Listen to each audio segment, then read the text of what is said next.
ইতিহাস প্রত্যেকটা আন্দোলনে সংগ্রাম করে আপনাদের দাবিগুলো আনা হয়েছে। উৎসব বোনাস আদায় করতে গেছে হোসেন মোহাম্মদ এরশাদের সাথে লড়াই করে আমরা উৎসব বোনাস আদায় করেছি। 23 দিন বন্ধ করেছি।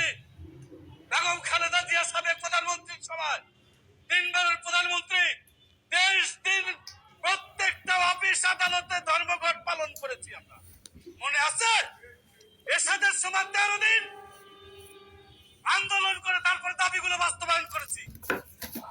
আর আজকে বৈষম্যহীন একটি সরকার ডক্টর ইউনূস ক্ষমতায় বৈষম্য দূর করবে কি দূরের কথা, আজকে আরো বৈষম্য বাড়িয়ে দিচ্ছে। কতিপয় আমলারা ষড়যন্ত্র হচ্ছে। বলে দিতে চাই ডক্টর ইউনূস সাহেব অন্তর্বর্তী সরকার বহু হাজার হাজার কোটি টাকা সম্পদ করেছেন, বিভিন্ন দেশের জন্য কোটি কোটি টাকা খরচ করেছেন। আর কর্মচারীরা যদি না খেয়ে থাকে আগামী দিনে সারা বাংলাদেশ অচল করে দিতে বাধ্য হব। নেতার দরকার নাই।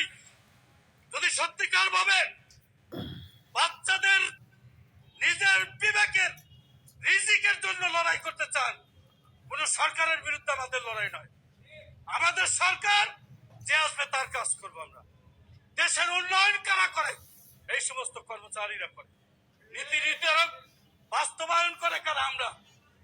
আর আমরা না খেয়ে থাকুন আর আপনারা তেল সাবান দিয়ে ঘুরবেন, এটার কতদিন? বৈষম্য আন্দোলন কেন হয়েছে?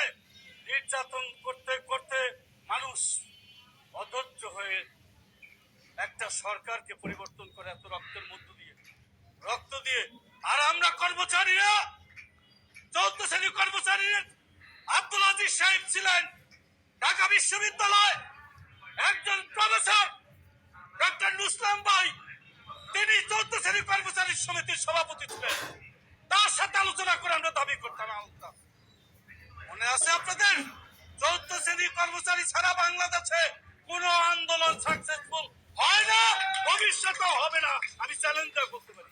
কয়জন কেরানি সাহেব রাস্তায়? কয়জন আছেন? 14 শ্রেণী খালি খিদা পেটে, পেটের খিদা তো সবাই। বড় বড় বক্তৃতা দিয়ে একজন চলে যায় ঘরে, আর পরের দিন পাশের লোকের বলে না যে কালকে এই ঘটনা হয়েছে। এই হয়েছে আমাদের অবস্থা। ওয়ারেসের কত টাকা আছে? লুৎফর সাহেবের কত টাকা আছে? এই পর্যন্ত আন্দোলনটাকে এই পর্যন্ত নিয়ে আসলো রফিকুল আলম সহ। এখন ধন্যবাদ দিয়ে আসেন না, আমরা দায়িত্বটা নেই। সবাই মিলে সবাই আসেন। আমাদের নেতা হওয়া দরকার নাই। প্রয়োজন পেটের খিদা, ভাত চাই, কাজ চাই, নাইলে গতি ছাইরা দেয়। ভাত দে, কাজ দেয়, নাইলে গতি ছাইরা দেয়। পরিষ্কার কথা। এত কথা কিসের? প্রত্যেকটা ডিপার্টমেন্টে দেখেন বৈষম্যের লড়াই হয়ে বৈষম্য দূর হবে। 15 বছর ফ্যাসিস্ট সরকার আউটসোর্সিং সৃষ্টি করে 14 শ্রেণী 3 শ্রেণী কর্মচারী নির্ধারণ করেছে, রাজপথা চালু করে দিয়েছে। আস্তে আস্তে নিষ্পেষিত হয়ে যাবে। আজকে তো কয়জন পেয়েছি, আর 10 বছর পর যদি ডাক দেয় একজন তো সরকারি কর্মচারী পাওয়া যাবে না।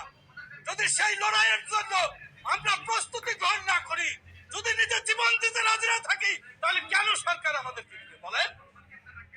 পে কমিশন গঠন করছে। আমি তো সমন্বয় পরিষদকে অভিনন্দন দিই না। কেন দিই না আমি তো জানি ইতিহাস। অনেকে অভিনন্দন ফুলের তোড়া নিয়ে দেন,